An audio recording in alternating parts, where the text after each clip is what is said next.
A letter left on the bedside of Zara Fontaine, artificer of the New Titans. Hey Zara, when you look around, you might notice I'm not here anymore. And neither is my celestial armature frame. I didn't just steal the calf and run away, and I promise you'll find nothing else missing. In fact, there is a ring and a key bell folded between this letter. But I had to go. Despite my best efforts to deny the truth and ignore everything that is going on. After I picked up that knife in Tulane, I can't turn a blind eye on all of this anymore. I haven't felt right since the moment my fingers touched the blade. And every time I close my eyes, I can still faintly hear the voices I heard on that meadow. If it weren't for all the other weird stuff going on, I wouldn't know what's real and what's not anymore. Now, if I have learned anything from my lifestyle as an illicit acquirer of pre-owned goods, it's that you always need to have a plan B. And I think I have that. I have an idea on how to fix everything, as always. I'm so sorry for leaving without telling you, but I couldn't risk you changing my mind, and I have to do this alone. I can't bring you all down with me if I fail, or we'll be left with nothing. Good luck. Give my regards to everyone back at the Bastion. I'll miss you guys. Yours truly, Tuco Bell. P.S. I promise not to use my cough, nor the seal of the Galerian Admiralty for too much crime.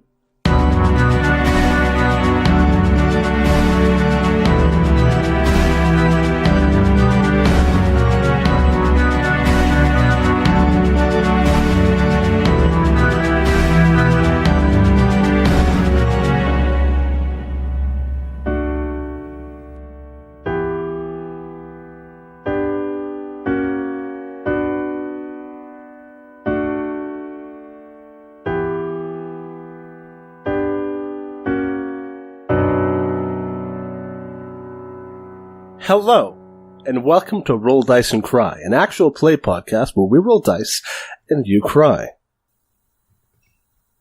Shander! We will also cry. I'll leave it that in. Yeah, that's fine. Today, my name, as with every other day so far and into the future, I am Zachary L. Fredrickson, your friendly neighborhood GM. You can find me on Twitter at ObfuscatingGod. And I'm joined today by my good friends, Chander. Hey, y'all. I'm Chander. You can find me on Twitter and Tumblr at ChanderClear. I play Ford, and he is an orc fighter. He is an orc fighter. I am also joined by Emily Riesbeck. Hi, everybody. I'm Emily R. Riesbeck, and I'm from Chicago, and you can find me on Twitter at The Blue Valkyrie. Also, read my webcomic. Read that webcomic. Mari Costa. Hi, everybody. I'm Mari D.S. Costa, and sorry, I wanted to keep the train going. I play Radiant, the Paladin, and you can find me on Twitter at Marinskos, and you can read my webcomic. It's at perrychill.com. All right, fantastic. Zara Fontaine in the chat lets us know that DS stands for Don't Suck. Please don't put that in. That sounds really fucking mean. Oh, God. All right. That sounds really mean. Any word said on this show becomes canon, so it's actually the Nintendo version, the handheld one. I'm named after that. The Mari DS. Oh, and by the way, I have no middle name, no last name, and I don't exist in the flesh world. That's true. Okay. And finally, the mononym that needs no explanation, Sloan. Hey, I'm Sloan, and I'm here to say that I play an elf bard in a major way, and then you can find me on Twitter at FC and Tumblr. Both of those websites. That was really in character. Well done. Yeah, extremely good. The secret thing, the reason why Sloan is why Adeline is not saying so far is because we're just waiting for the fat beat to drop. That's right. And then she's going to drop a freestyle that blows everybody's minds. It's all going to be kind of like Fresh Prince of Bel-Air, that exactly like that. Okay, fantastic. Just like the Prince, Will. Mm-hmm. And the Prince. Yeah. Anyway, you may notice that we are unfortunately not joined by our fifth player, Nora Udelius. Nora's got some, for personal reasons, is going to be dropping out of the podcast. We are going to do our best to soldier on in their absence. But we're gonna try to spin things so that if they have a chance to get back into things, that door is open to them. So we're gonna address that real quickly, narratively, and then we're gonna push forward into the future, because that's what we gotta do when stuff is unfortunate and people have like conflicts of scheduling and life. Anyway. Today we return to sort of an epilogue of our last arc, the split up and go to different places arc of the podcast. To recap briefly, Zara Fontaine and Tuku Bell went to Tulane, the Galerian university town. They found and reactivated the uplink node that's connected the old Titans communications network, and also gave access of it to the Galerian Admiralty. And we'll see how that works out in the future. But what it does mean is that all your communicators work. For at least short range they work, and also between Galeria and the island, the Bastion.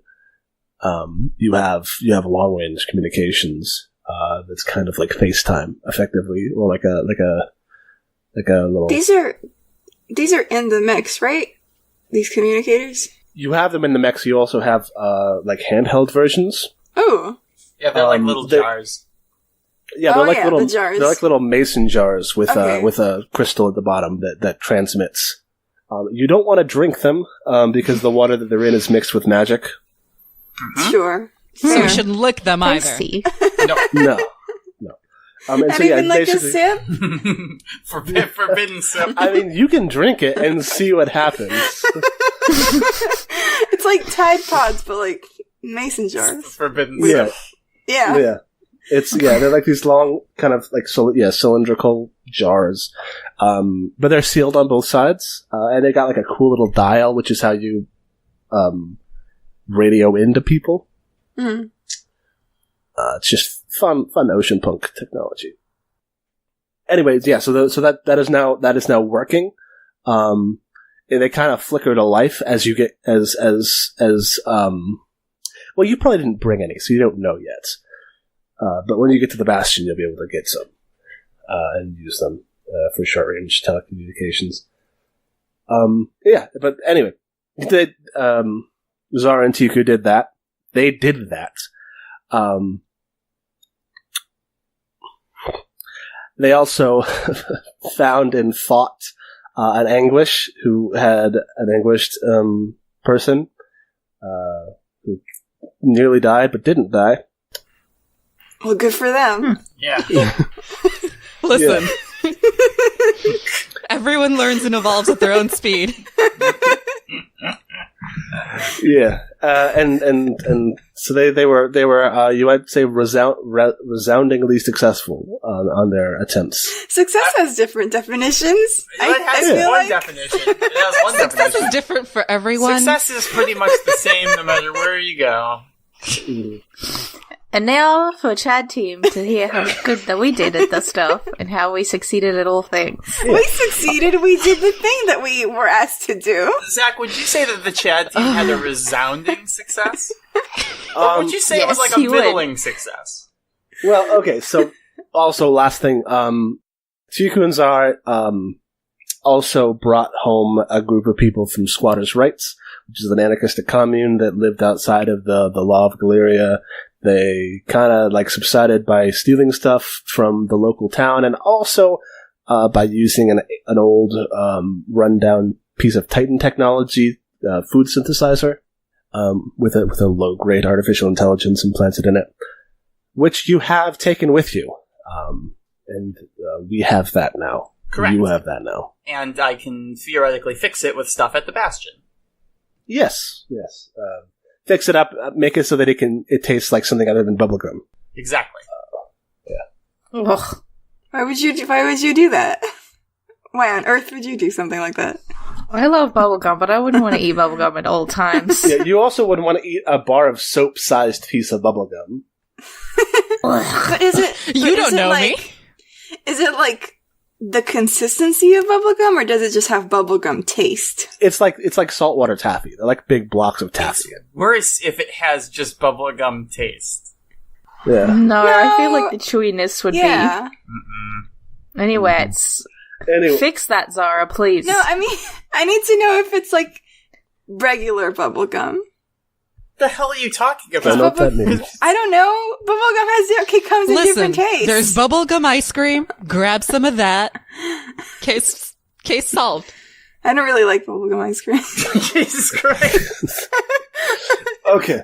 Meanwhile, the Chad team, Adeline, Radiant, and Ford, went to Zoliat and had a great time. Mm-hmm. The end. Everything is great. They did a lot of things, some of which were good. Were murder. Other things were, yes, you killed a man in cold blood. But, you know. Well, I'm always cold-blooded. I'm a lizard. You can't put that on me. But Oh, same. If you were a cold-blooded kobold, you would have died when you went into that water. Magic. Yeah. Yes, the magic being that kobolds are dog lizard people, and that you have a warm blood. Yeah, tepid blood. Tepid blood is the worst thing I've ever heard. oh, that's not a word I ever thought I'd hear. Okay. So you were sent, or kind of like requested, to go to the town of Kiln near Purple Meadows, a village in the southern half of Zoliat, that was feared by the Our boss's wife. yeah, your boss's wife was like, "Hey, I'm worried that my hometown is going to get into trouble. Will you please go and make sure it's okay?" Effectively. And and you went and found like weird monsters, and you investigated. Turns out they were coming from a dude who worked for the government, who had been infected with a shard of anguish, which drove him to become more and more paranoid and more close-minded, until he reclaimed an ancient, busted-up calf, rebuilt it, and used it to attack the town, which you were able to rebuff, thanks to your bloodlust. Mm-hmm. No, you were able to you beat him, and then killed him. Radiant killed him. I would like to make that very clear. Yeah, No, sure. we're a team. Adeline killed that big shark, so Adeline I helped murder. Adeline killed that big old shark. That big old shark with armor Yeah. plating. I'm proud of me. You did extremely well. It was incredibly dangerous, and you could have died, and you didn't. And you didn't even need any help. And Yeah, who needs a tank who when needs- you are me? Who needs a tank when you have a guitar? Yes. But Exactly. You have constitution. Yeah, I do, I'm really... Everybody's mechs got fucked up in their various fights, and so you're going to need to get those fixed at the Bastion. That's good. Eustace is gonna love us. Eustace is going to love you. So you... Oh, yeah. So while Zara's team was off getting like 6 people, Yes. you decided that the best way to cover up the fact that you murdered a government official was to take the entire town and leave. Uh-huh. Okay. In our defense, I said we have an island as a joke, and you were like, "You do have an island, and I am gonna take that Take that It's- suggestion. It's gonna be fine. We're gonna open up talks with Zilliot. I'll do it myself if I have to. Do not let Ford do it. Ford has -1 charisma. Don't let Ford do it. I mean, listen. If you want to retroactively leave them all there and just leave, No. No. No. They're our No, that's friends. worse. okay. So you're taking them Just with you. leave them to their fates. Honestly, I don't know how we could have fixed it. We couldn't just leave them there for dead. So No. I mean, I don't want to be like, oh, this is the way that you could have done it, because I didn't have a thing in mind necessarily. But, like, you could have talked to other government officials. You only ever met one. we didn't want to talk to the evil government. Okay. Listeners, this is past the point where you've listened to other people from Zoliat talk in intros, and you know as you know. They don't know anything. But like the government We don't listen to the overall- episodes. Sorry. I was joking about them being evil, but also I'm it's not. I still want to fight them. Okay. Eliana's gonna love it. Don't worry about it. Yes, Ileana's we're like, friends. you're gonna get to be like, hey, we made sure that they didn't get hurt, and also brought them We here. brought a souvenir. Oh, you also met a god. We Yeah. did. Not fair, by the way. Not fair. You met a god named the Prince of Cats, who you had known up until that point as Pachari Walker, a nice little skinny vagrant boy who turned out to be a big chunky boy, which is why he could put away so much food and not get sick, because he was actually like 12 feet tall and makes extremely good. Boyfriend number 2. Yeah. You never see. The problem is Ford never actually said anything, so you don't know how Pachari would actually feel. Damn about it. that. You gotta vocalize your desires. I hope we're gonna meet him again. God damn. We'll see. But he is helping you get the people from Purple Meadows down to the Bastion, mostly by way of using his very circumstantial god powers to make sure that you get there safely. Yes. In various coincidental ways. But his whole deal is like, all right, please don't need me again, because this isn't the kind of thing that I can do all the time. He's very much a god of that values self-reliance and tries to make sure that other people value it as well. But he gets you there, right? We have scenes of guards looking the other way as large groups of people walk through the city, and get onto a boat and leave. Is he Daria- basically making this like a Pokemon encounter where if we don't lock eyes with the guards, then we could just go? Yeah. Basically, he's sprayed repel over all of you Yeah. God bless. Literally. by the prince. Anyway, if you want, you can have a little. You want to say goodbye before, because he doesn't come with you on the boat. Oh, talk to him now. Oh, yeah.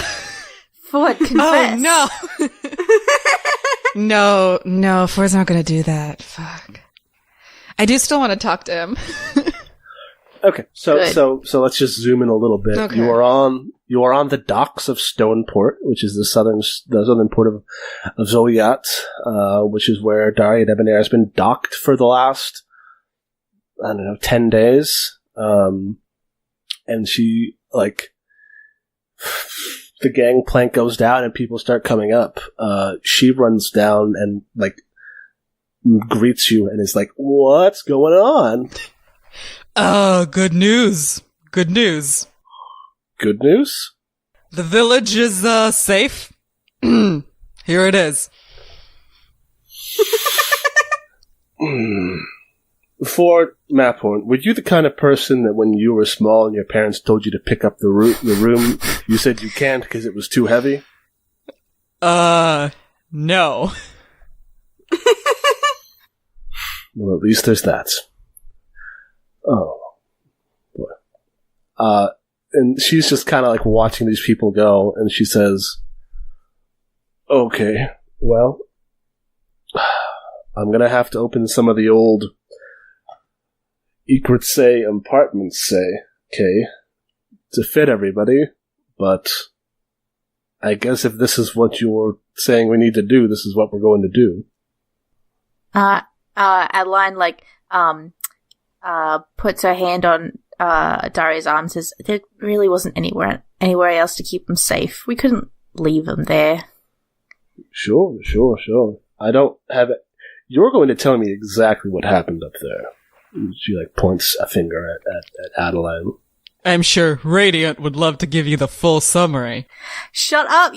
This is an excuse to spend time alone with her! No, Adeline looks at Ford, just gives him Or... Shut up! Radiant is not in this conversation. Radiant is talking to the refugees. He is not getting involved. He is he's as many feet away from Ford as he can be. Yeah, Radiant is on the boat, showing everybody where this is the wheel. And up there is the crow's nest. Yeah. Those are basically the only places I weren't on this boat. No. I was on the crow's nest. Yeah. Yes. For a little bit. I fucked up real bad on the crow's nest. Yeah. So she points at Adeline. Yes. And ignores Ford. Of course. All right. And then she looks up and she says, that's a lot of people. All right, let me go make space. And she walks off. Maybe Adeline goes with her. Yeah. And Pachari is at the back of the crowd of people walking up, and he's his tail is flicking, and he's looking back behind you. And the dock workers, the dockman that was there last time is still there, but he's doing the 18th century fantasy equivalent of playing with his phone. Drawing shapes in the sand, playing tic-tac-toe with himself. Yeah, like him and the guard that he was with are crouched and playing checkers on the docks. They've spread some candy across the floor, and if they can match 3, they get to crush him. Yeah. Do you eat the candy? No, we just crush them. That's why we got these hammers. We call It's it not even crushing candy. We call it sweet smash. It's like rocks that look a little like candy. It's like glass. It really hurts your hand if you don't do it right.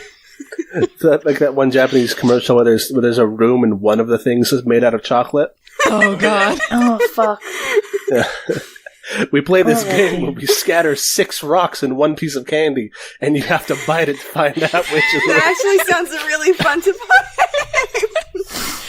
Oh, man. Anyway, so the guards are occupied, which is Pachari's doing, the Prince of Cats. I wanna make my way over to him. He's back in his skinny vagrant clothes, but you can tell he doesn't look like the skinny he doesn't look malnourished like he used to. He looks just like a cat. Oh, good. I'm glad. He was never malnourished. Well, that was just his disguise. But he's got his walking stick and he's leaning on it. And he looks a little tired. Like he doesn't do this very often. Flexes divine muscles. Hey, you okay there? Oh, I'll be fine. It's, not often you shelter 60 people walking down an entire country. I guess not. Yeah, it's better this way, though. This is how, Yeah. You don't want...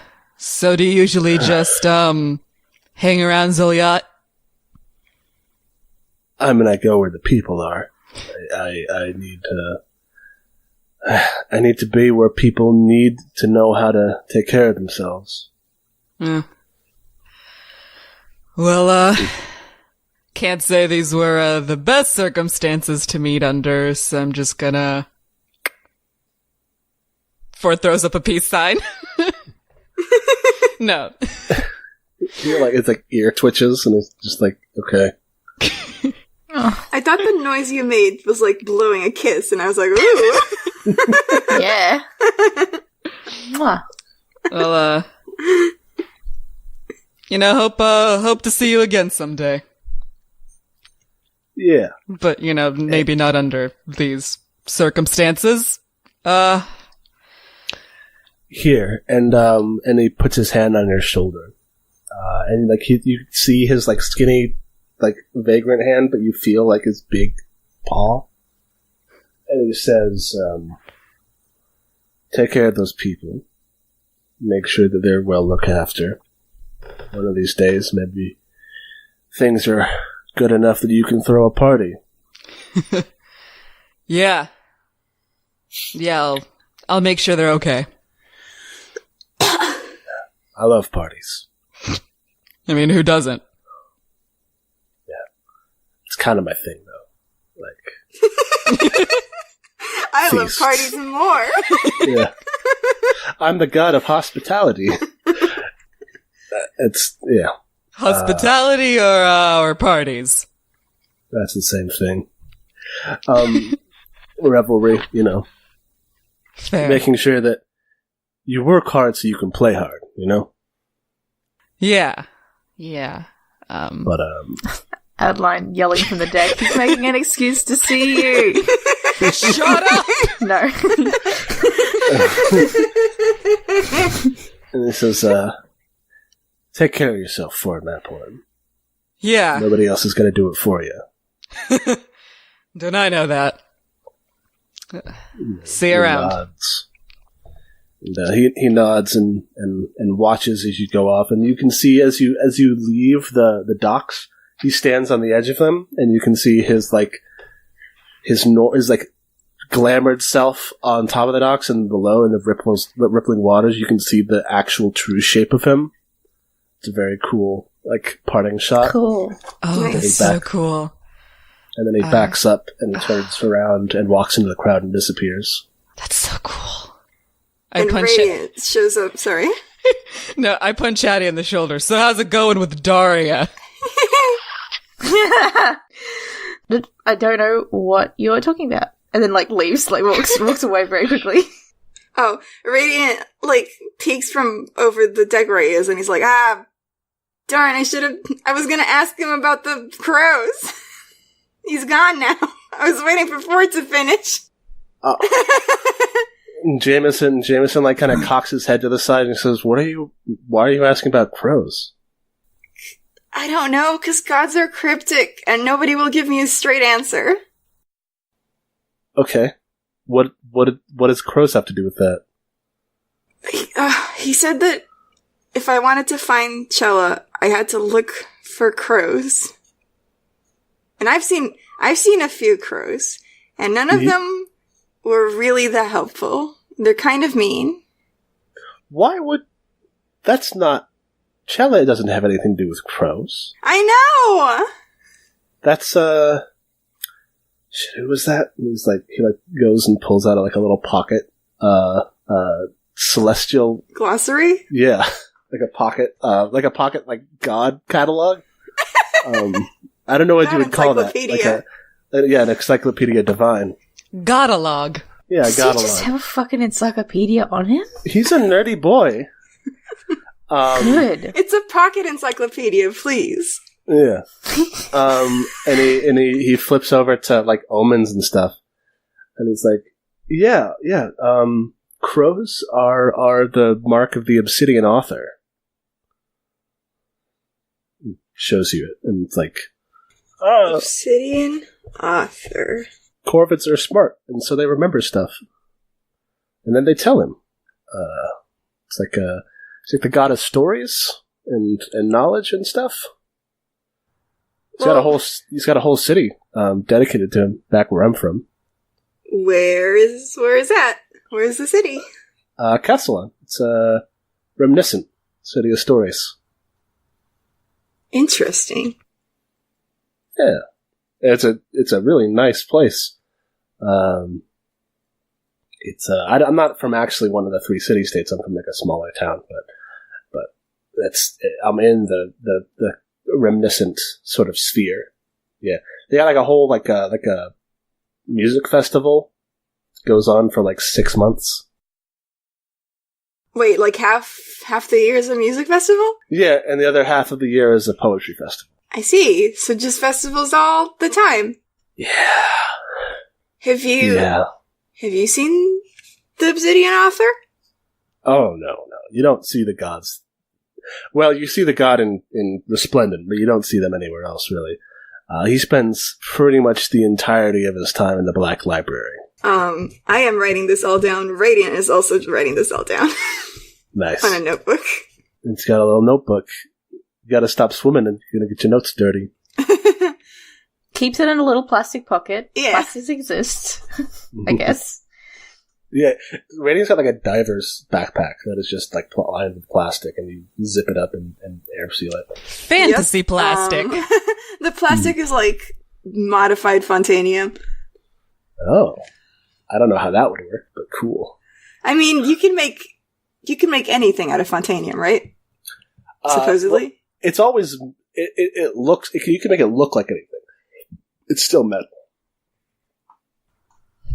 Now it's plastic. Zara, invent plastic. Hey, Zara, I have a request. You got it. Thank you. Speaking of Zara, as you sail off into the distance, let's talk about what Zara's trip home has been like. How's your trip home been, Zara? Last we saw you were at the uplink, and you got a cryptic message from a place up north.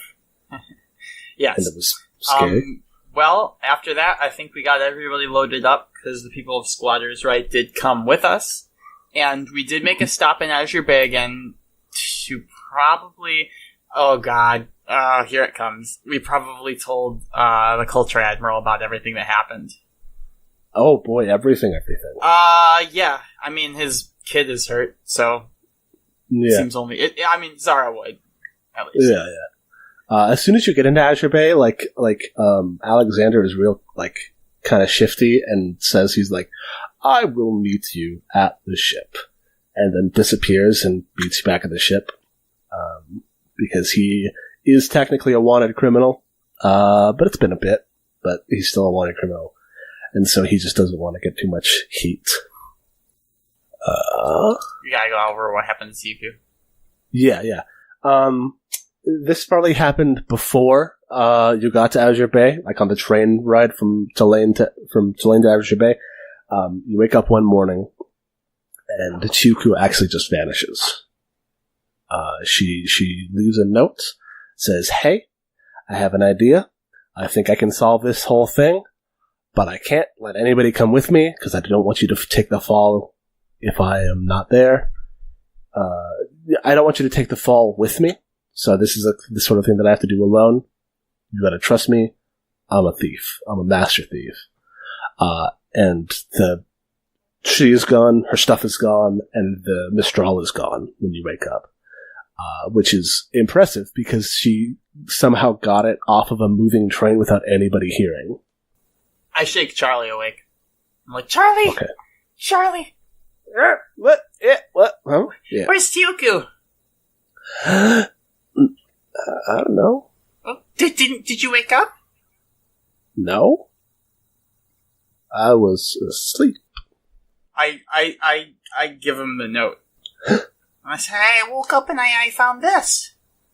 And he looks at it and it's like ears go up. There's raccoon ears. Because goblins are raccoons. These goblin ears. And he goes, "Oh my gosh. So she's gone?" I don't know. I can't find her anywhere. And the Mistral is gone and all her stuff is gone. And the only thing that was left was this note. Well, it says that you gotta trust her. Do you trust her? I slump down, kind of sit down with a big old plop, just slumping down, and I'm like, well, of course I trust her, Charlie, but what am I gonna do? She was the brave one.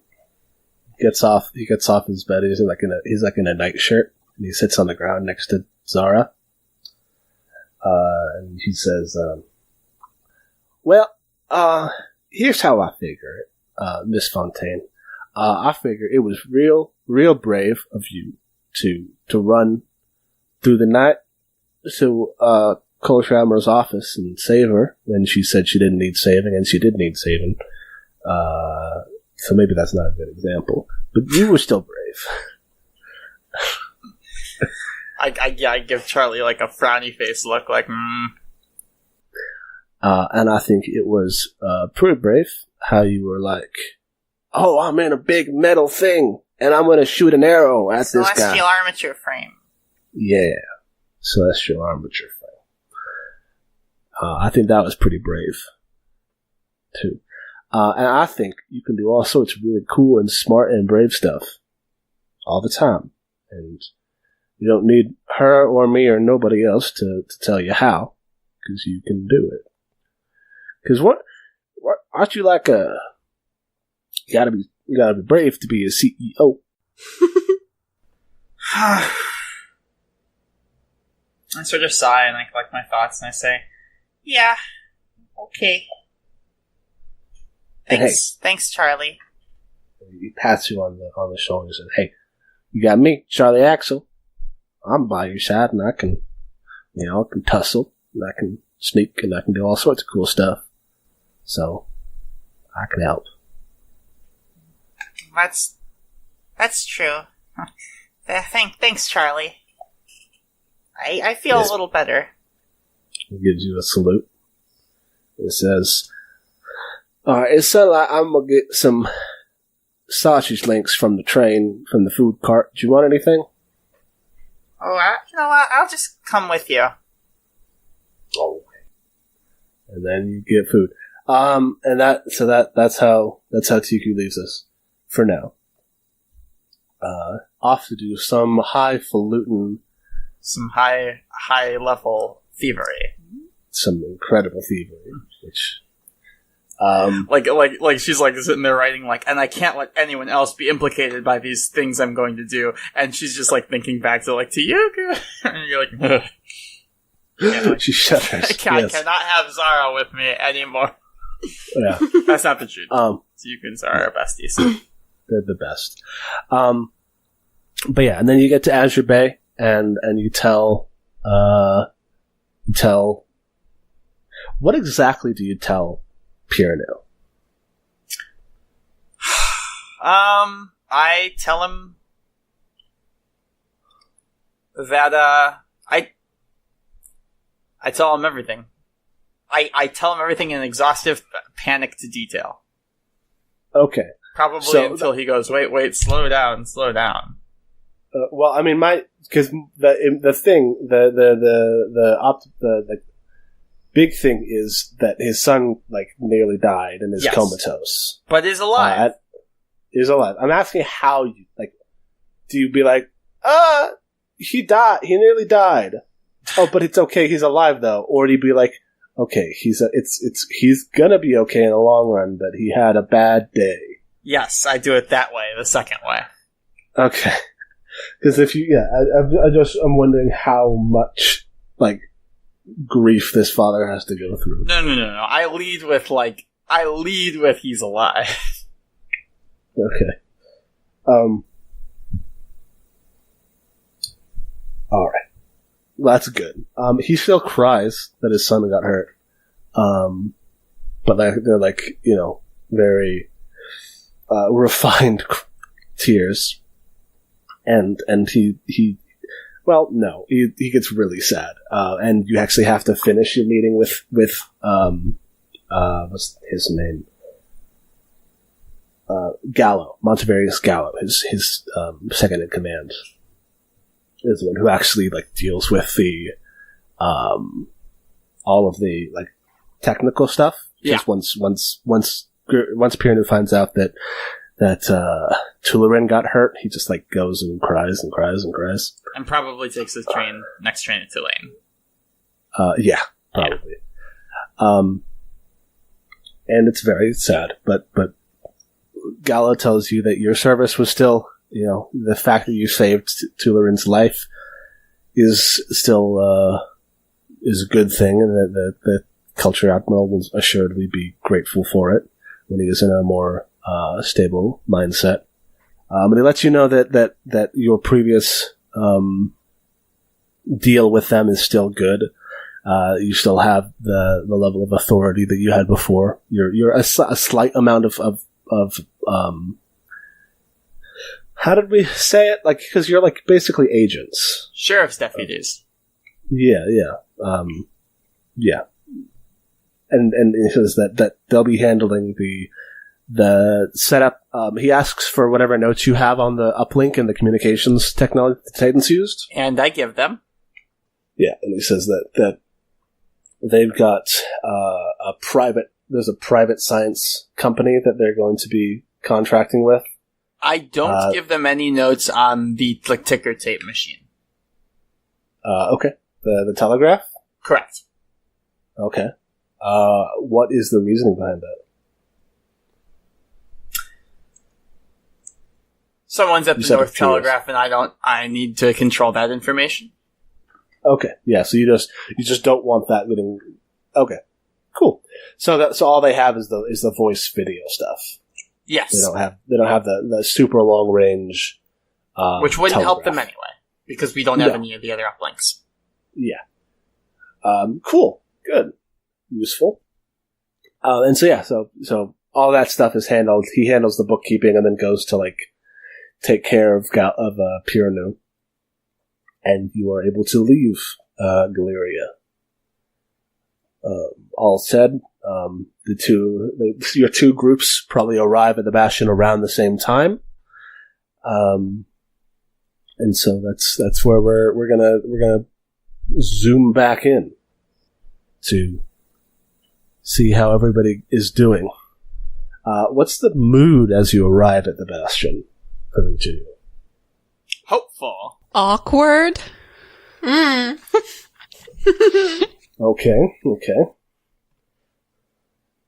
Adeline doesn't know why it's awkward between us two. Well, I mean, I guess she does know this about Radiant killing a dude, but also they got some deep issues. So she's been sort of floating between the two of them, hey, what's you good over here? Okay, cool. It's fine, everything's fine.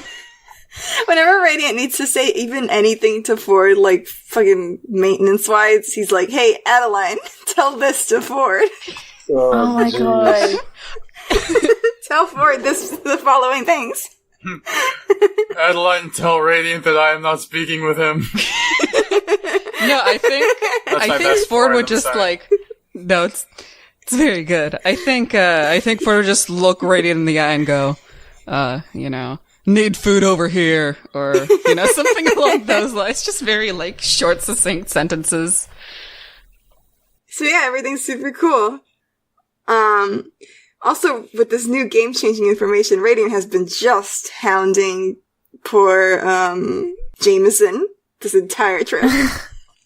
What's your town like? What is this god like? What does he know about Chella? How can we get there? Let's go there. His town is he's not from Reminiscent, like I said. He's from a smaller town that I don't have a name for, but if anyone wants to shout out a name. Reminiscent. Well, is Castellon Spanish towns? Castellon is kind of Spanish. It's geographically, it's a sort of a Mojave desert sort of place. In terms of climate, it is sandy. There's lots of rocks and crags and those awesome mountains that they got in the Arizona desert. Those big red mountains. Those are cool mountains. Yeah. My state has some great stuff. But there's the smaller towns. They could be sort of Spanish in style. There's probably adobes and that nice white plaster. That feels more Latin American Spanish, right? That's definitely what I've got more. Yeah. Just making sure it's not the European Spain. No, way more like Mojave. Okay. style. Yeah. So, Radiant is low-key trying to convince Jameson to take him to his city, to respond. And he's like, I mean, we have ships. We can go to places. But I don't know if I can't drive a boat, so you're going to have to convince someone else to take us. I will do that. I will get that done. Okay. I have tons of charisma. You do at that. And you know, he tells you he grew up in like a little town, just like with Westovitz. They had a he like gives air quotes when he says they had a monastery, but he won't tell you what else, like why. I guess I have to find out. He says his brother ended up going there and becoming a monk, and he does the air quotes again. Is this crime? Is this a crime front? Is that what I'm going to find? Yeah, maybe. I don't know. I guess we'll find out. But yeah, he's not going to tell you anything else about that. That's just what you get out of him. I think Radiant is like a little bit suspicious, but also he's like, oh yeah, religion. It's great. I love it. Yeah. Yeah. He lays them to rest, he says, doing his finger quotes again. Anyway. But he says, I didn't do that. I ended up doing a different thing. And eventually I started working for Lady Deepfloor and have worked for her ever since. Granted, I'm only 20, so. Oh, we're the same age. Hey. You can do a little high five. Yeah. Oh, you look older. older. I didn't know Jameson was so young. Yeah, I thought he was older. Jameson is like, I don't know if I've ever said it before, he like looks a lot like Dev Patel. Yeah. Oh, you did mention that, actually. Yeah, but isn't Dev Patel like in his 30s? Yeah, but he wasn't when he started acting. Okay. Yeah. Oh, like I love Dev Patel. Yeah, he looks like youthful Dev Patel. He's like a youthful Dev Patel, but like with the long hair that he's got now, but without the Yes. Is Dev Patel? I know who he is. Is he the one from Slumdog Millionaire? Yes, I think that was his like breakout. It was. Okay, now I'm picturing like the actual age that he's supposed to be. Because before I was just like, oh yeah, current Dev Patel. But yeah, he's like young and skinny and kind of like gawky, but he's got the long floppy hair that Dev Patel has these days. Aw. It's good. He's a good boy. He's great. Too bad we completely ignored him for all of our... Yeah. It's the fine. thing, he's so good at just melding in the background. That's one of his like special abilities. It's fine. I'm going to talk a bunch to him because now he has information that I need. Oh, okay. That's how NPCs work in role-playing games. Yep. Okay, but yeah. My new best friend. So he tells you about that, and he says that, a lot of people talk about the Obsidian author.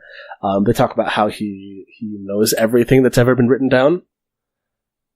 That's why he spends all his time reading everything that's ever been written down. They talk about a place called the Reading Room, which is where he stays, in the Black Library. And that he's got like librarians who their whole job is to catalog the entirety of the written word, which is why the Black Library is the biggest library in the world. Oh, so are you guys like reading people, like books people? Is that what you like to do? I mean, I write down everything that we do. And he like pulls out his journal and it says like my job before, in addition to being a scout, was keeping logs on you guys, to make sure that everything was working right. He's got like. Sorry, let me go back to that. What do you mean keeping logs? Since when? I mean, like that first whole thing during the I was supposed to keep notes on like how you guys were working together to make sure that everything was going well, because I'm like a cataloger. Okay, that makes sense. Out of character, I thought you were talking about like he's been stalking these people for like years beforehand. No. Just for the time he's known you, he's kept notes about you. Which I guess is better. I don't know if it's good, but it's better. It's fine. It's his job. He's getting paid for it. Yeah. He's. So He is of those folk. People. There's a big sect of people who are like critical readers, read ancient documents. A lot of lawyers come out of the reminiscent area, but I am just a scout and a writer. Radiant looks super interested in this. He is completely out of his depth. He's not. He's a jock. Yeah. Well, you do what you got to do. So that's Jameson. And so I guess you're just still talking to him as you get along. Yeah. And so you come in to the port. You come into the back side of the bastion, the north side. There's two docks. There's the south dock, which is where you went the first time, and then the north dock, which is where you usually go because it's closer to the bastion. And it is of the same make. It's got the cutouts with the stairs leading up to the top of the building, top of the island. Typing. Sorry. No, I just was waiting for you to see what it was. Bad joke.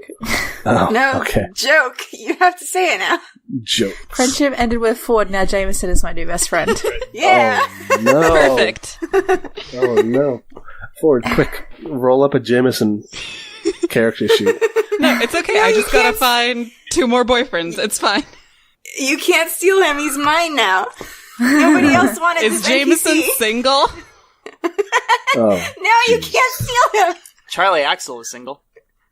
Yes, Charlie actually is actually based. And he's very, very friendly. He's a good boy. Oh my god. So these two ships, the Hand in Hand and the The eye to eye. the Eye to Eye, the Hand to Hand and the Eye to Eye, the Hand in Hand and the Eye to Eye, arrive at the same-ish time. The gangplanks go down on opposite sides of the docks, and 6 people walk off of Zara's ship. 60 people walk off of the other ship. So we won. It still only counts as one. I think Ford wants to make that joke, and he looks over to make that joke at Radiant, and then realizes he's not talking to Radiant, Oh, the and tragedy. then looks away. So sad. I push my way through everybody and make it up to my friends. Okay, I say, Ford, Radiant, Adeline. Oh, it's so good to see you. Adeline is so happy to see Zara because these two have been fighting. She's like, "Oh, hey Zara, how did your mission go?" Well, actually, it went really, really well. We fixed the uplink, and maybe we should talk about these kind of things more privately, unless everybody here knows. I know about things. Everybody on my end knows. Yeah, I think everybody on our end knows too. All right. Okay. Yeah, there's no way we kept them from gossiping on that ship. Well,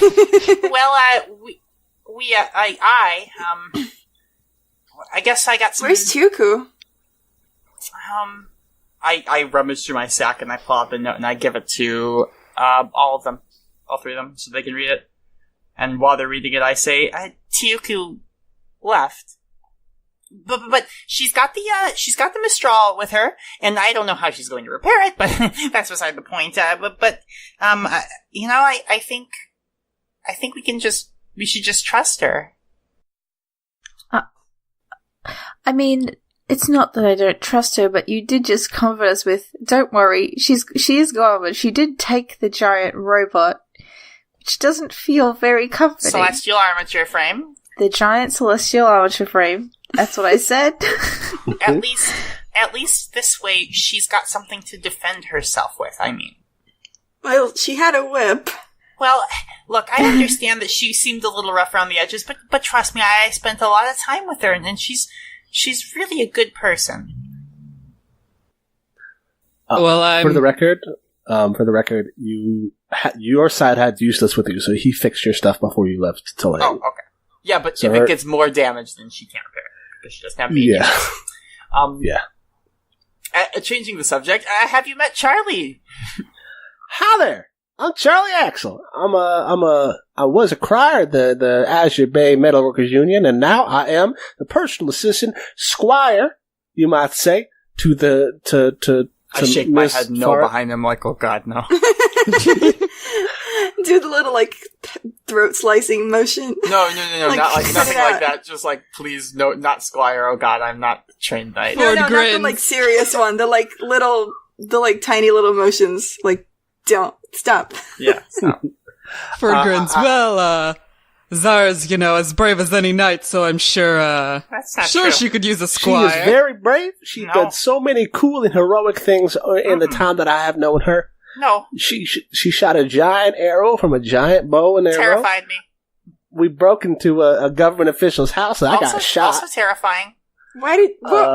back up there? Ford's eyebrows are climbing higher and higher on his face. Why did you break into a government official's house? I clamp my hand over Charlie's mouth and I say, Charlie's a kidder. Anyway, moving on to important things. But Charlie, shut up. Ixnay. Moving on. Well, we did have an encounter with one of the Anguished, but I have good news. At least the Anguished we encountered, it didn't start as an Anguished. It was someone normal who was corrupted. And that doesn't sound like good news, but there is, trust me, that there is, because we were able to take the shard of moonglass. It's called moonglass, and this substance that was infecting him. And when we removed it, he turned back to normal. Huh? Turned back to normal. Hear that, Radiant? That's right. You see, he wasn't a bad person. He was just being. This thing, it seems to amplify negative emotions. So it brings out literally the worst in people. That's good, right? It means we have a way to save people. It means no one has to die. I look at Radiant. I'm staring Radiant down. What's wrong? Adeline steps between them to break that eye contact. There is no eye contact. Radiant is not looking at Ford. Yes. That's great, but you can't save everyone, Zara. Well, you can try. Well, that's right. I think. Sometimes people have things lodged in their heart, and there's no way they're going to survive. Well. And also, they're evil, Ford. Adeline is now making the throat-slicing gesture at Zara, in front of the other two. Maybe we should all go back to the Bastion and get ourselves settled in, right? Right, Adeline? Yes.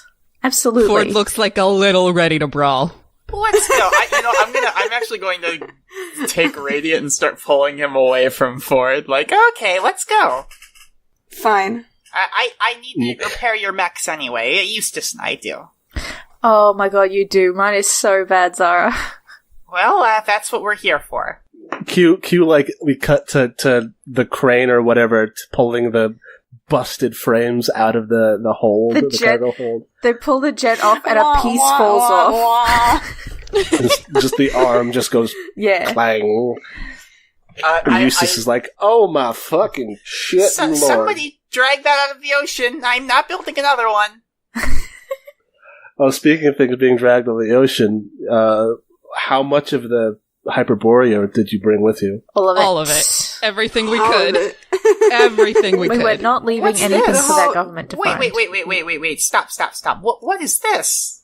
This isn't any of your calves? Oh, yeah. We found a calf. It was controlling the weather. One? I didn't know there were any more besides ours. Yeah, neither did we. The Anguish guy that we fought got in it, and I was fighting a shark at the time, but it was rough. Oh, At least we can take parts from this one and use it to repair the other mechs if need be. Oh, I And maybe it'll be would interesting not, because it's, like, Why is that? corrupted, I think. Might be fine now. Really? I don't trust it. Well, I think we should put it in the hangar anyway. I can take a look at it. Yes. Hey, Zach. Yeah. Any chance I could get Moonstone from the Hyperborean? No. So the thing is, the Moonstone was not the conduit of the Anguish.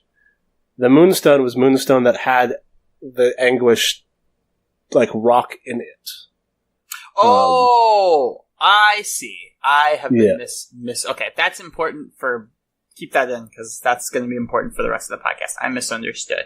Yeah, so the moon... Yeah, like... Okay, so the Moonstone was like the Moonstone was a connection to Navarre, the lady, but it was also corrupted Moonstone. Okay, so could anything... Oh, shit, I can't answer that right now. Okay, that's fine. I'm gonna... Okay. Can I tell from looking at the shard of Moonstone that I have that it is something that is corrupted as opposed to being just natively like this is the substance? No, the part that you got was after you like destroyed the rest of it. Correct. The part that you got does not have that crack running through it. Okay, thank you. Yeah, anyway. I have a question. So, the thing that you said about, like, we have not found any other caps, there were 10 coffins in the, like, basement? Did we open all of them? Oh, yeah. Was there nothing there? If you did open them, they were empty. Okay. Ooh. Just making sure. There's no way we But didn't open them. There was space for 10 calves. Interesting. Okay. Yeah. So we know that there are other calves. The potential for calves? No, we can extrapolate that there are other calves. We do not know. Sure. If you want to mince words about it. I do. I'm a scientist. She's the 100% I want to mince words. But like even now, if you like look at the Hyperborea's helmet and then look at one of the sarcophagi, it like looks like it. Ooh. Oh, cool. Oh, matchy. We have to collect them all. More. Yeah. It'll just be like a house in Skyrim where you just have a billion like horrible Daedric God artifacts. And Yes. Yeah. Children, That's don't the go best in that room. It's the best part of Skyrim, is getting all of the Daedric artifacts. The best part of Skyrim is making your house really pretty with all these big swords. The best part of Skyrim is going home to your children and giving them like a fucking sword, and then they go into their room and practice swordplay. So that's good. Thanks, Todd. Thanks, Todd. Thanks, Todd. Thank you, Todd. Alright, yeah, the secret final boss of Roll Dice and Cry is Todd Howard. I can't wait. I hope the next one is in Hammerfell. Thank you. Please. Please, Hammerfell. Anyway, yeah, and so people are getting off of the boats. You see Alexander Granite in his cool, like, gray, big gray heavy coat. He's looking around and he says, okay, yeah, I think we can work with this. He's got a deeper voice. He's not Eustace. And Amethyst is like fucking super not sure about this. And she's like looking around at everything, and she's got the rest of you see this like teenage dwarf with a crossbow. Like a big heavy crossbow, and she's just kind of like looking around and kind of nervous, and the crossbow is drawn but there isn't a bolt in it, so she's just got like the security of it being drawn. Aww. Like I could put a bolt in here, but I'm not. I love her. Yeah. And on your end there's like Donda helps Pathminder Karanti off of the boats, and he sees Lady Deeplore and Lady Bright Eyes, Ileana, who are waiting, and Ileana and Pathminder Karanti like have a big hug. Oh shit, he came along? I thought he was staying. No, we convinced him in Temple. the end. Oh, you can listen cool. in the end. Sick. It's been a while since we recorded, y'all. Yeah, so and they had like a big hug and reunion, and they're crying because they didn't think they were going to see each other again because they're both so old. Oh my god. Not to ruin the mood too much, I haven't done this in a little bit. What here is evil? Just real quick. Oh my god. There's so many new people. Hey. Of all these people? Yeah, there's so many new people. There's so many new people. I don't think that any of them are evil necessarily. One guy called Jeffrey, deeply evil. Kevin. Jeffrey. Kevin. No, Kevin is not here. What here? I think you get like kind of vibes off of Alexander, but not like that's not necessarily, who I wanted. Not necessarily evil vibes, but like this guy is like he's just kind of wigs you out a little bit when he looks at you. He's got like yellow eyes, and he's got this like charcoal gray fur. Oh, he's a cat. Oh, it's the cat. No, he's a bugbear. Oh. He's a gray bugbear, which is not very common. Good aesthetic. Yeah, he's awesome. Crying bugbear. I love him.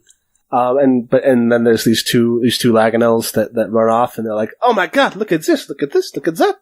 This is the coolest place we've ever been. Look at how much space we've got. Let's chop down some trees and make a house." Aww, that's the spirit. Yeah.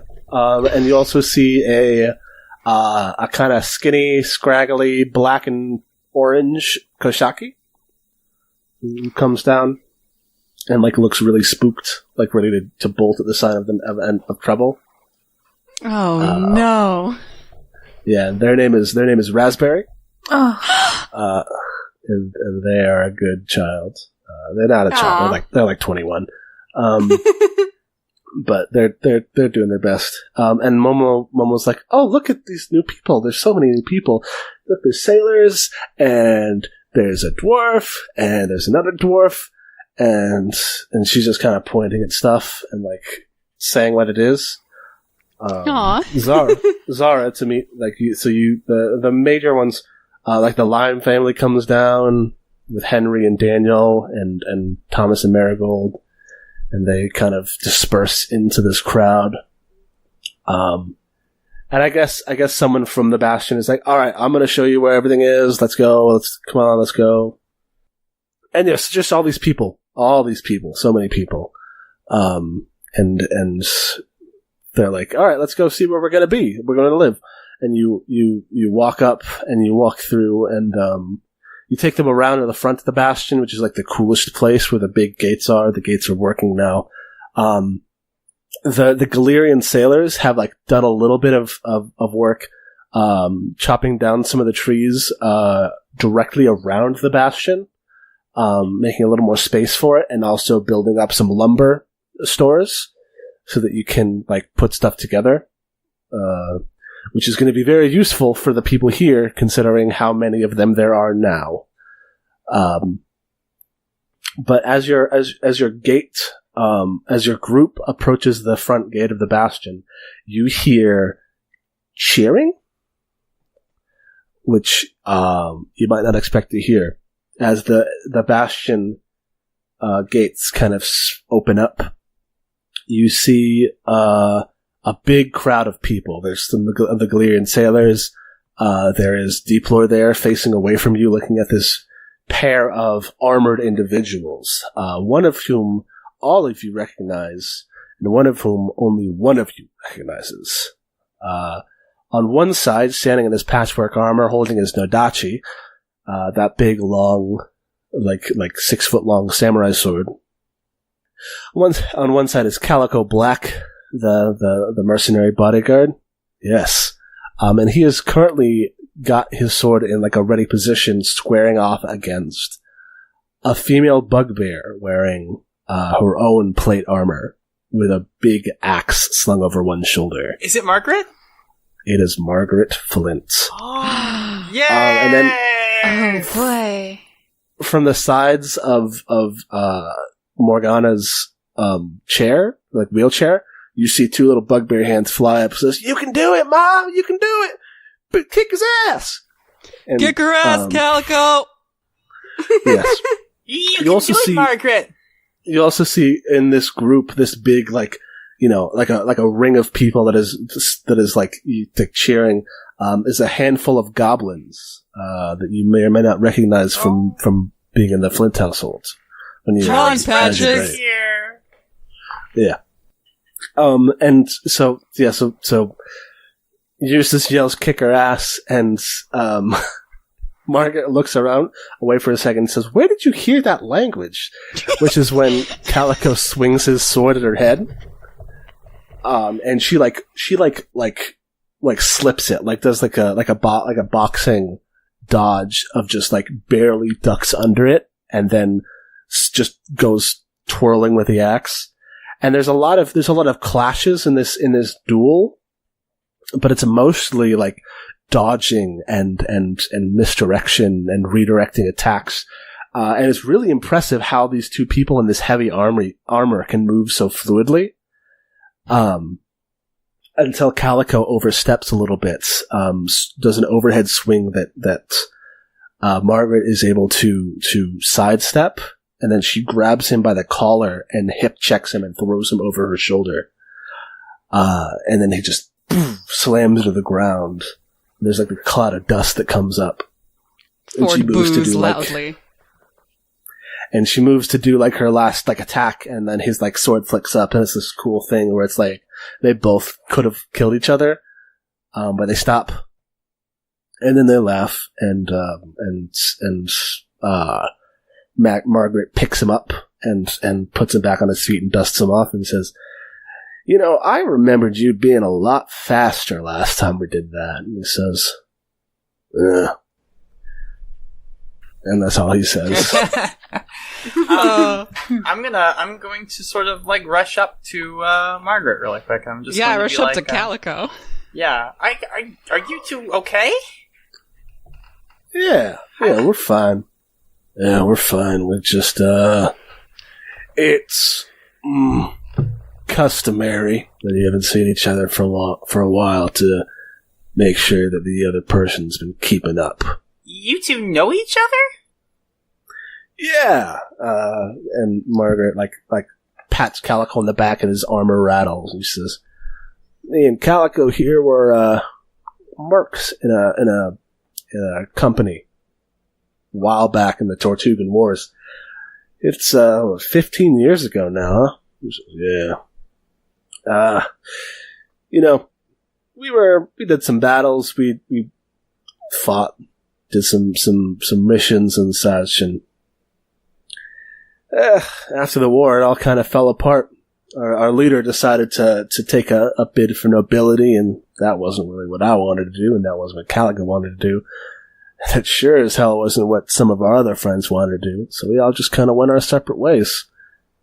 I didn't realize you'd set yourself up as a hero type, though, working with these bleeding hearts." Calico just kind of shrugs. Ford has his arm around Calico and is like, "Oh my god, you're gonna have to tell me everything later." Okay. I just sort of smile and say to Margaret, "Well, it's good to see you again." Yeah.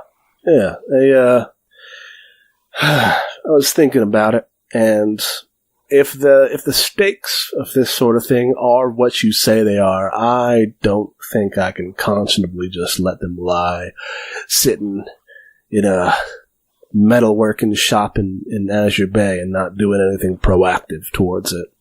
So, gotta look out for my kin, right? And you see the little bugbear boy, Rufus Flint, he's got his arms in the air. He's like, "Yeah, my mom's the best. She's so strong and cool." And then Eustace comes and like hugs her, and they hug and kiss, and they're sappy. Yeah. And Calico like finally puts the dots together. Like he's like, "Oh, cool, Margaret's here, Mag's here," and he says, "Wait, no, you married Mayhem Mag?" And Eustace goes, "Yes." And he goes, "Damn." Ford is laughing his ass off. Yeah. And Eustace is like, yeah, I was a warship technician. No, what was he? He wasn't a warship. I was a developmental engineer for some interests during the war, and I didn't really like that kind of work.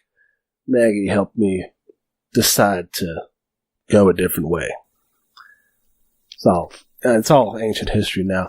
I can't believe you're here. Ford waggles his eyebrows. Sure. Developmental engineer? What? Yeah. It means he invented stuff during the war.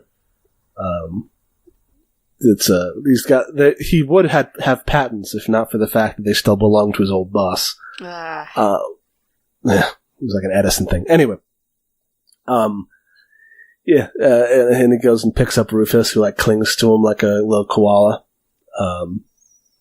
And he says, "I can't believe you're here. I can't believe they're here." And he points to the goblins of the Azure Bay Metalworkers Union, and she says, Maggie says, "Yeah, I told him that I was just going to go, and I tried to leave it to George, and he said, nah, I'm going to come with you, and I'm going to leave it to Tommy." And Tommy says, "Well, I'm not going to stay here without you guys." And there was a whole chain of command, and I think technically they named the trash can they operated like officer before they left.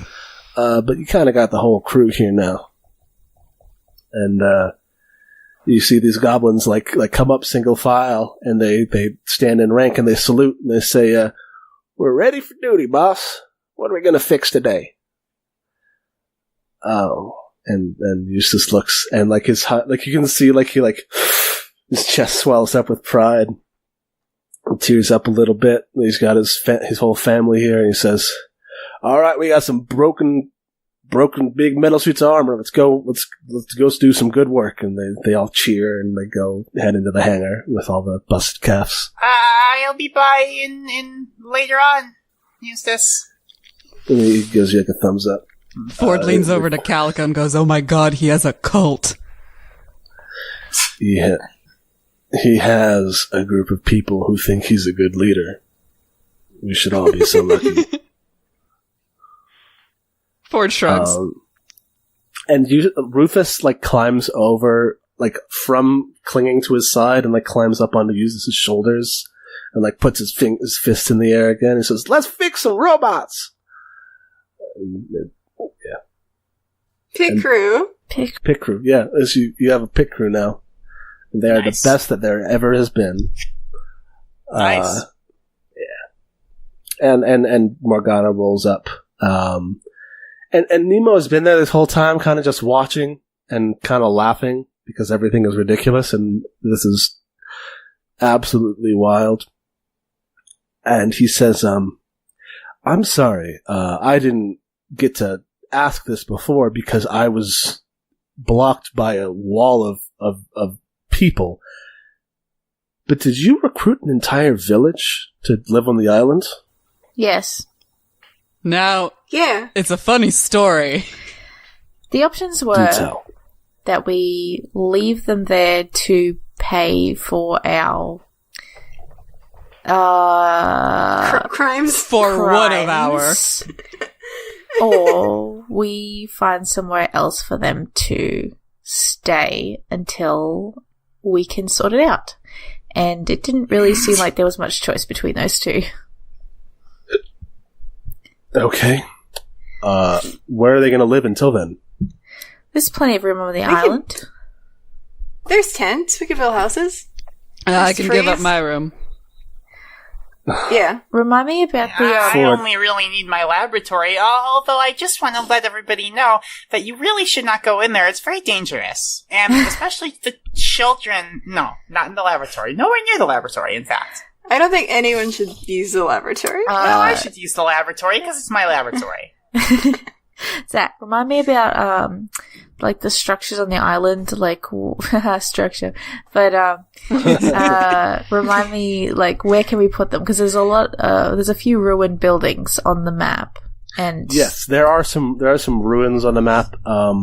There's there's a few old guard towers, which are effectively now just square buildings with a roof. Yes. And dirt floors, which could definitely be used for shelters. You've got a fair amount of tents. You've got like a huge amount of like just open space in the main hall of the Bastion's castle. You have a castle, but a lot of the castle is like the hangar and the armory and stuff. And then the island is currently just completely covered in like forest and jungle that you could use for lumber to build houses. Adeline had a bunch of time to think on the boat while she was not hanging out with her friends who were fighting, I guess. But so she's like, I figured that we could clear some forest. We could set up some farming for food, and some of those. She doesn't know their guard towers. She's like, the old houses. We could fix those up, and we could set up something around those. I had a lot of time to think about that. It was a long boat trip. It's a long boat trip. You had like a map that you kept drawing the map over and over again, and like putting like little houses. You can make this. You can make this. You have 3 square miles of space on this island. It's a small island, but there is definitely enough space for the amount of people you have, which is about 100. Adeline feels bad that she displaced a village, so she's like, "Look, can we make a new one? A new village? Just put a new village here." That's what. To be fair, there was 3 houses on that last village. There were 10 houses, I think. Yeah, 10 two-story houses that each has 2 families. Clear some trees. We build 10 new houses.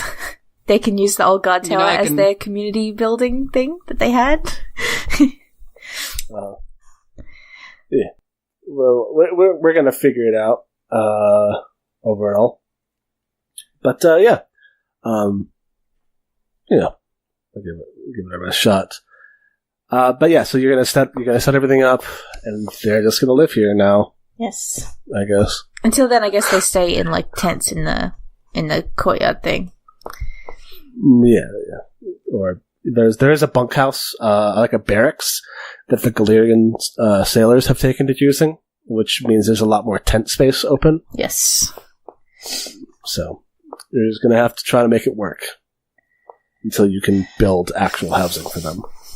This is currently Ford's probably number 1 priority, tied with yelling, "I was right, the moon changes phases." Those are the 2 things. No, but we can see the moon. We have eyes. That's true. Right. Yeah, Moon has a telescope. Ford has a telescope. Also. All right. So everything kind of gets settled. And before we roll into our outro, I know that Zara had a thing she wanted to do. Yes. I tell Ford, I tell Ford sometime when I can covertly to meet me in my lab after everyone else is asleep. Okay. Yeah. I think after Ford's done catching up with everyone on the island and making sure the folks are settled, he goes to Zara's laboratory. Inside you can see there's a lot of loose machinery everywhere. It's scatterbrained. It's the kind of I know where everything is kind of clean, and where it's just to say it's not clean at all. There's shit everywhere, but I know where it is, and if you touch anything, I get very angry. You can see on the walls there are a bunch of scribbled schematics and stuff. A couple things that you may recognize, like a glove and whatnot, but maybe a couple you don't. One of them being this just looks like a big orb, just a circle. An orb. An orb. And I will not say. Oh, also, weirdly enough, one of these things looks like something small, and I've etched a little chain onto it, so it looks kind of like a necklace. Aww. Ooh. Yeah. Anyway, so as you come in, I sort of say, Ford, thanks for coming. Yeah, what do you need me for? Heavy lifting? No, nothing like that. I just wanted to talk to you about something. While we were in Tulane, we had dinner with a very interesting family. Oh. Did you? Yes. Doctor? Cool. Oh. Doctor, a physician. A doctor, huh? Ringing a bell? No, but I sure am glad they have doctors in Tulane. I sigh and I say, Ford, drop the act. I met your parents. Ugh. Well, I mean, I guess it was gonna come out sooner or later. Why didn't you just tell us the truth?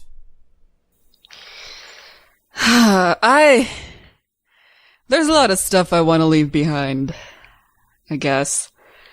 I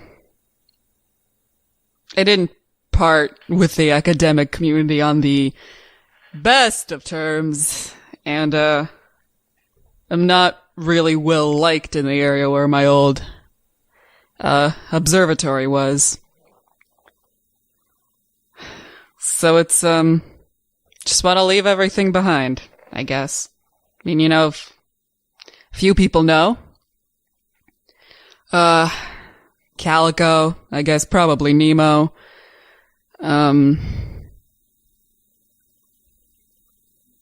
Oof. Oh Okay. my god. Exact same point. Alright.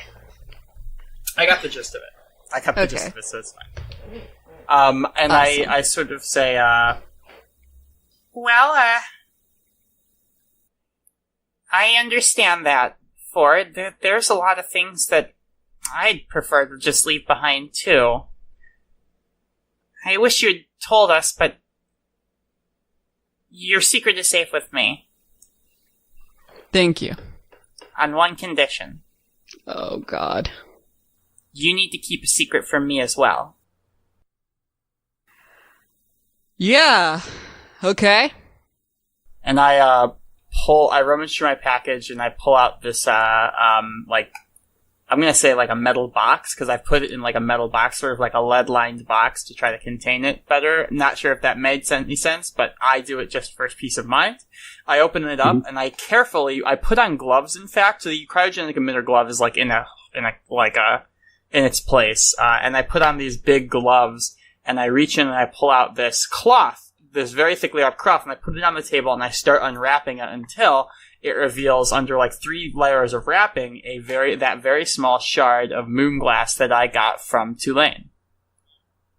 And I say to Ford, this is a shard of the substance that was used to create the Anguished that we fought, Ford. Oh. Now, we were able to take it out of this person and they turned back to normal. But there's something else about it. Tiyuku, more importantly, this started as a dagger, a weapon made of this substance. Tiyuku picked it up and she said that she experienced a sort of a vision. She said she saw, I don't know the name, but the moon goddess. Yeah, I mean, I don't know how well the name, like, most people don't know the name. Almost no one knows the name. But Tiyuku knew that it was the moon goddess, right? Yes, she also knew the name because she saw her and remembered. Right. I say, she said she saw the moon goddess. And the moon goddess told her to do something bad, to harm someone else in order to make them into Anguished. And this person was completely controlled by these whispers. Not Tiyuku, this other person that we met. It's not important, but the important thing is they were controlled by these whispers, Ford. They were being manipulated. I mean, there has to be some sort of explanation, right? Well, the moon goddess told it's the moon. Tiyuku. The moon goddess told Tiyuku to find Mirage. To find you. And Ford, I don't know what she wants, but I'm gonna find out. I grab the moonglass. Oh, no. Okay, so we actually talked about this a little bit, that it needs a current to go through it, to reactivate it. Oh, really? Yeah, so I've hooked it up to my magical goggles. Okay, so you pick it up and nothing happens, and then you realize, oh, here's what I gotta do.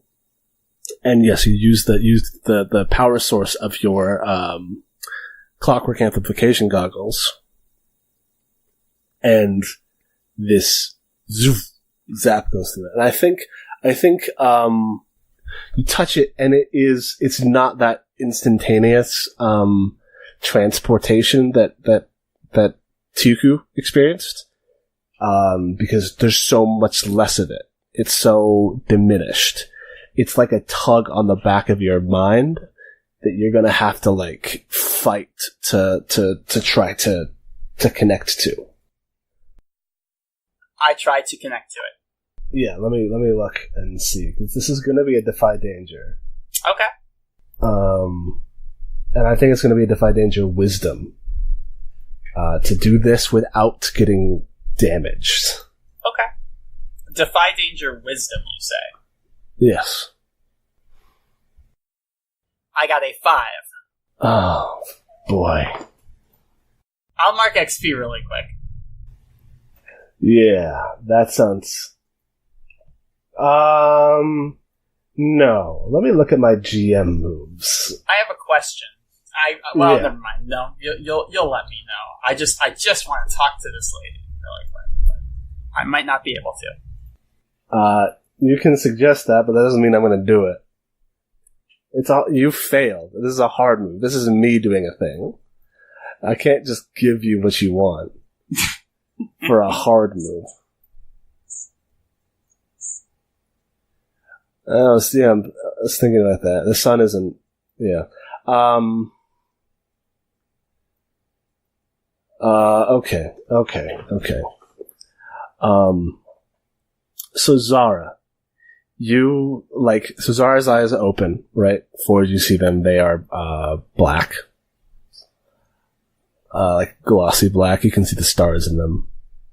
As Zara, you feel your mind zooming through, just like this, zooming through the stars like synapses. Mm-hmm. And you see this,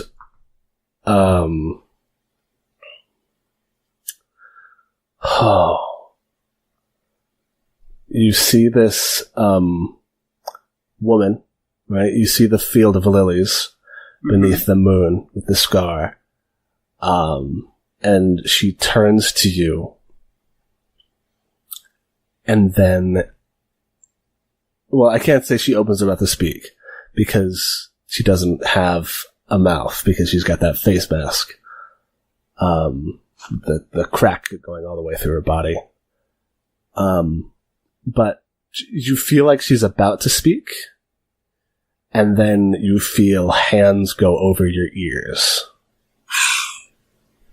And, you are it feels like you're forcibly, turned around, and you see looming over you a different figure. What does this figure look like? It looks like if somebody carved Michelangelo's David out of black marble, but also, you know how, somebody can make it so that, a master sculptor can make it look like there's, give to the sculpture by, having, they're, clinging to their, body, their skin, and it looks like their flesh is pulling? Yeah. It's like that, but there are hundreds of hands crawling over this creature, constantly pulling at its flesh, and it says to you, I am Kotos. I am the first of the Hecatonchires, and we are coming for you.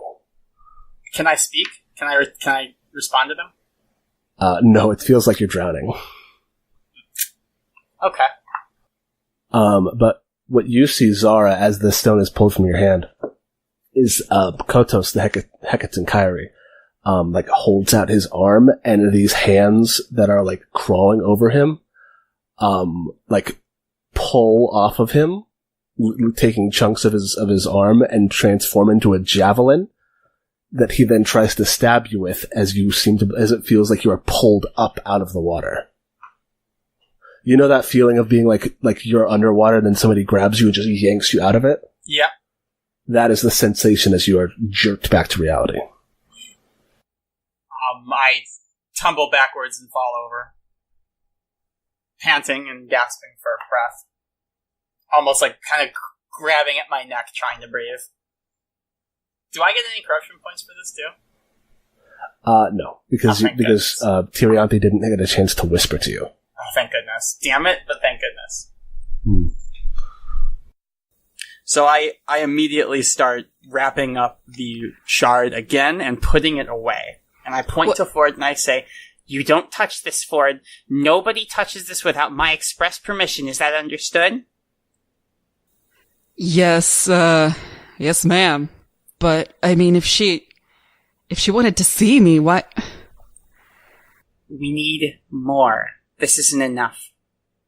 Ford, when I took this, Nemo told me not to. But I believe that if we can somehow figure out how the Anguish works, how they think, what they are, then maybe we can save the world in a way where nobody has to get hurt. It's gonna take, but Ford, it's gonna take, we're gonna need to do things that people are not going to agree with. Can I trust you? Well, if it means finding more about the moon. Yeah, I'm in. Okay. Ford, if you find anything like this, any moon glass or anything that's tainted by anguish, secure it, and don't let anyone see it, and give it to me, okay? Okay. And remember, I'm someone who values her privacy, and you are too. Isn't that right, Amadeus? Yeah. Oh, boy. Ford holds his hand out. Blackmail.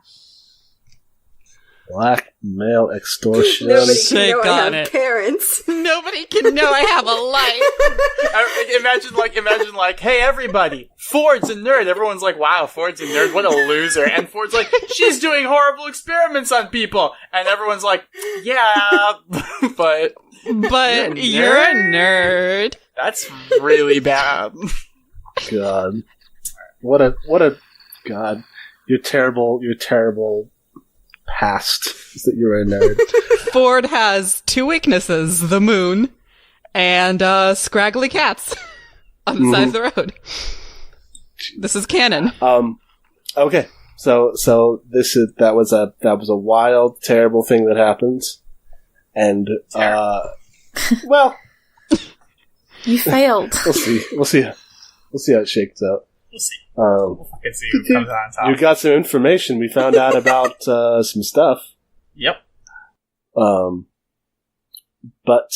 yeah, so then the camera kind of fades out, and then it becomes the next day, and you have been summoned to the Bastion's control room, where Morgana and Ileana and Nemo are waiting for you. And, just the morning, and she said that she needed to talk to you. And, how's the mood this morning? Ford's like a little too excited. Huh. Yeah, I'm like kind of back to normal. Well, actually, yeah. after last night, I'm a little shaken, but like I've got resolve. I have resolve in what I'm doing. If anything, this made me think that more so that I need to continue exploring this. Ford's been like really down ever since the thing with Radiant, but now he's like super energized. He's like ready to go, ready to do things like build stuff for our new village, find more moon glass. Radiant is immediately like, this is suspicious. Oh man. What happened? And Adeline is in the middle of it all. Yeah, I think she's been busying herself with, helping the villagers. Yeah. So Deeplore is sitting in her chair, and she's sitting at the big map in the middle of the room. Or I guess it's just a table now, but it can be a map. And she says, "All right, Titans, it is wonderful to see you all back and well from your journeys. The first matter is your compensation for this past endeavor, though I'm not sure. So compensation for this past endeavor, the creation of the uplink, and as well as the protection of Kilnir Purple Meadows, while bringing them here to make sure that nothing happens to them was unorthodox." That counts. It counts. She nods and says, "That counts." And so she gives y'all each 200 coins. Oof. Ooh. Payday. Money. That's Yeah. 4 healing potions to use on Charlie. That's 2 carouses if we want. Radiant, if we wanted to Radiant Eye, carouse. 200 gold, baby. Hell yeah. Hell yeah. And so she gives you that, and she says, "But I don't know that this model works necessarily, of myself just telling you where to go and what to do and how to do things, and then you going off and doing them. With the amount of people now living on this island, it's safe to say that we've gone from a ragtag group of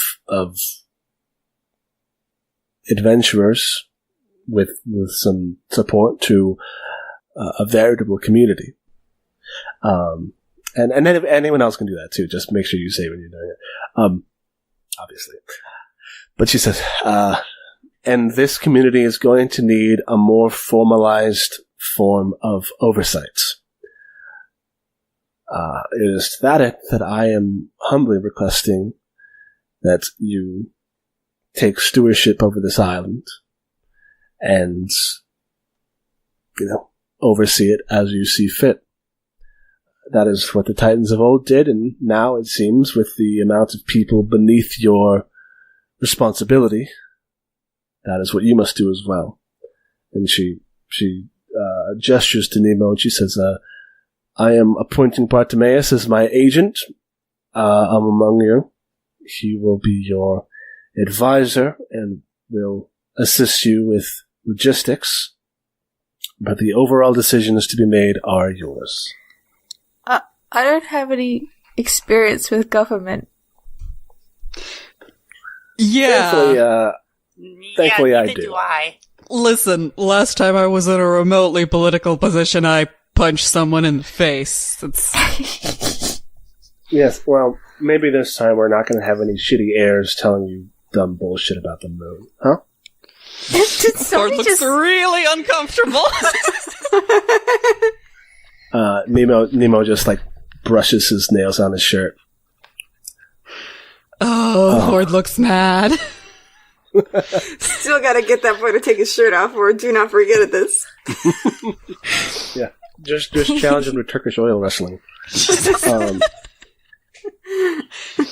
Anyway, this is the actual administration stuff I can handle. The important thing is that you have to, be a visible force of authority. Now, people want to be able to believe that the people in giant suits of armor are actually looking out for their best interests, right? So we're figureheads?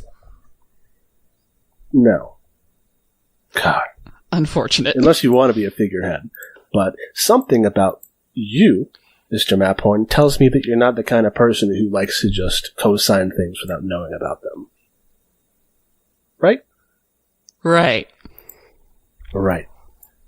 So the final decisions to be made will be decided among you.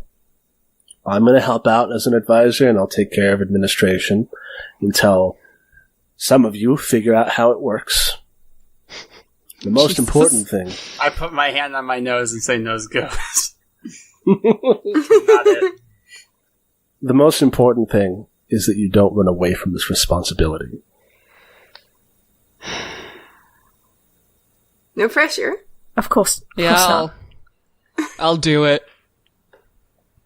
Let's figure out how this administration thing works. If we have to. Yes, you have to. You're the boss. And Nemo looks out the window, and you can see the whole of the bastion stretched out before you. And you see all the people milling around on the ground below. People setting up impromptu DIY shelters and kind of like poring over maps and stuff. And yeah, I want to drive home. These people are now your responsibility. It is going to be up to you to figure out how they are taken care of. And yeah.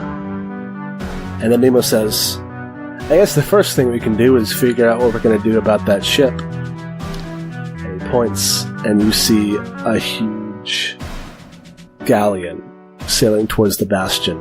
Bright blue sails. Next week on Roll Dice and Cry, The Kingdom Reborn.